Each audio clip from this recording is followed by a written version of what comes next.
In the boxing community, Gervonta "Tank" Davis has become a divisive character due to his complicated relationships with peers, mentors, and the sport itself, in addition to his thrilling in-ring performances.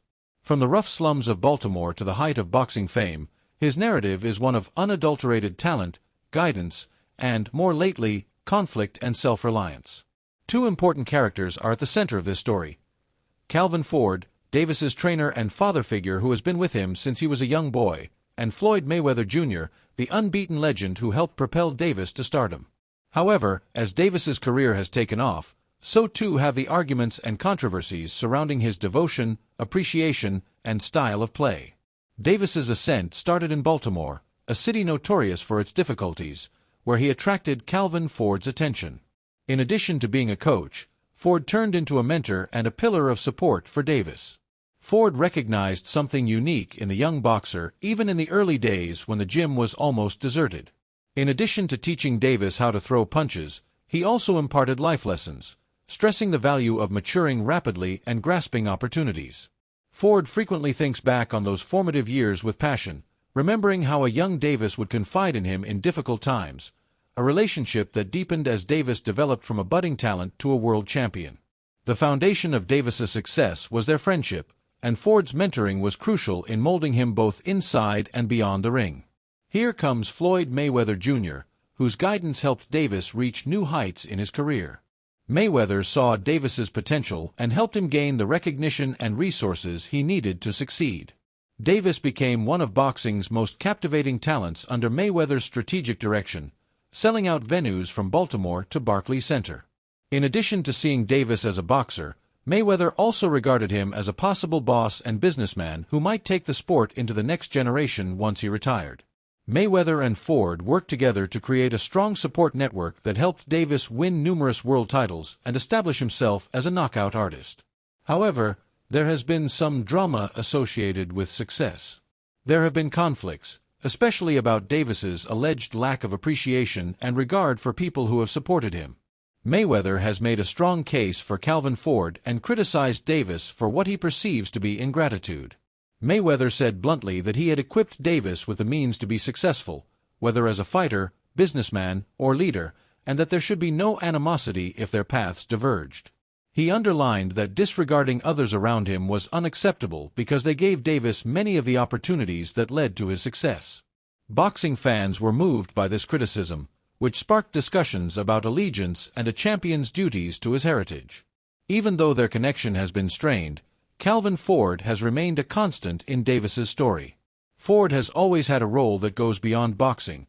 He has been a mentor who had an intuitive understanding of Davis's ring maneuvers and could tell when he was going to overwhelm an opponent.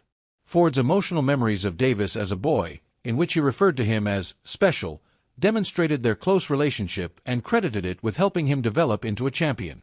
Unexpectedly, though, Davis recently stopped using Ford as his main trainer for his bout with Lamont Roach Jr. Given Ford's lifelong dedication to shaping Davis into the boxer he is now, many were taken aback by this move.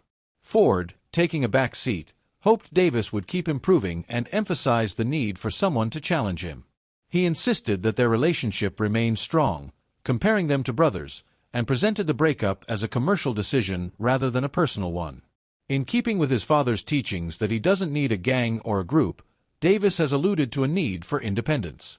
According to his theories, warriors become weaker when they depend on others, and they become more lucid and mature when they are by themselves. He has separated himself from the conventional support networks that had characterized his profession as a result of this philosophical change. Moments of tension, such as Davis dismissing Ford in public, have been observed by observers, indicating a divide that extends beyond simple strategy. This shift toward independence has stoked conjecture over his reasons, including whether it is a true evolution or a response to inner conflicts. The boxing community hasn't held back when offering their opinions.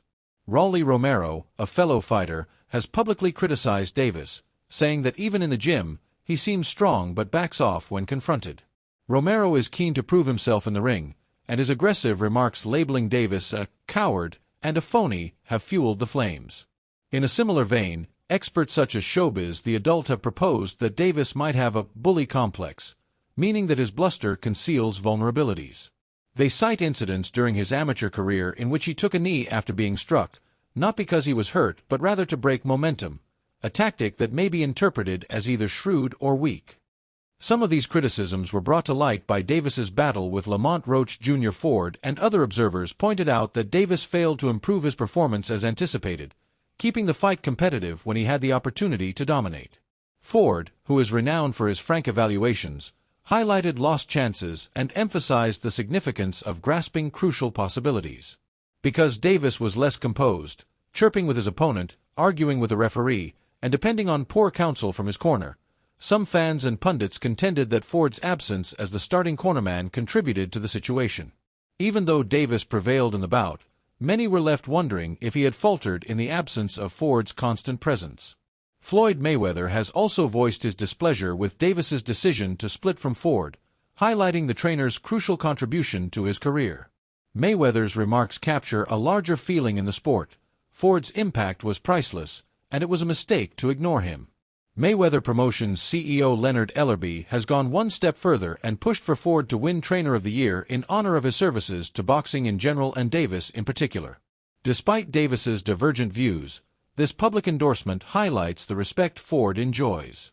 Additionally, some have called Davis a coward who is terrified of losing and accused him of avoiding high-stakes conflicts.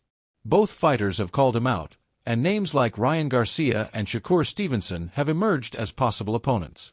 Stevenson, who is renowned for his defensive skills, has implied that Davis is avoiding him because he doesn't want to put his record in jeopardy against a real test. After their last fight, Garcia accused Davis and his crew of not having the guts to fight him again, saying they would need more than just money to do it. These difficulties have increased Davis's level of scrutiny, with supporters and commentators questioning if his style's defining traits of power and patience are sufficient to compete with the best in the sport. Davis's popularity is still rising in spite of the criticism. He has emerged as a next-generation star, stepping in to fill the vacuum left by Mayweather's retirement. From his first title victory at Barclays Center to sold-out performances in Baltimore and Washington, D.C., Ford has acknowledged that although mentors offer help, Davis's success is ultimately his own, attributing this rise to a combination of talent and fate. Davis has demonstrated humility in news conferences by praising both rivals and sports greats, an homage to the sport's past that continues to strike a chord with supporters. However, his increased social media participation and his candor regarding retirement and camp discontent suggest that he is a young man juggling his future while juggling his family, his reputation, and the demands of boxing. Looking back on their trip, Ford is still hopeful.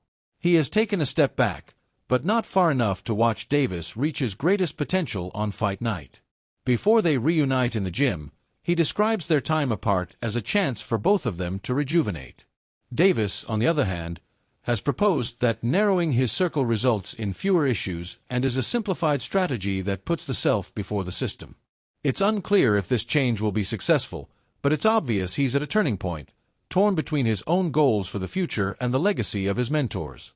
Gervonta Davis's story is far from over.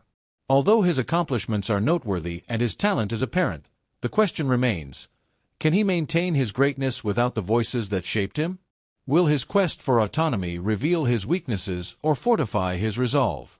The boxing community intently observes him as he overcomes these obstacles, with some believing he is straying from the principles that made him famous and others seeing a champion paving his own way. As of right now, Davis is a lone warrior whose legacy will be determined by his next actions both inside and outside the ring.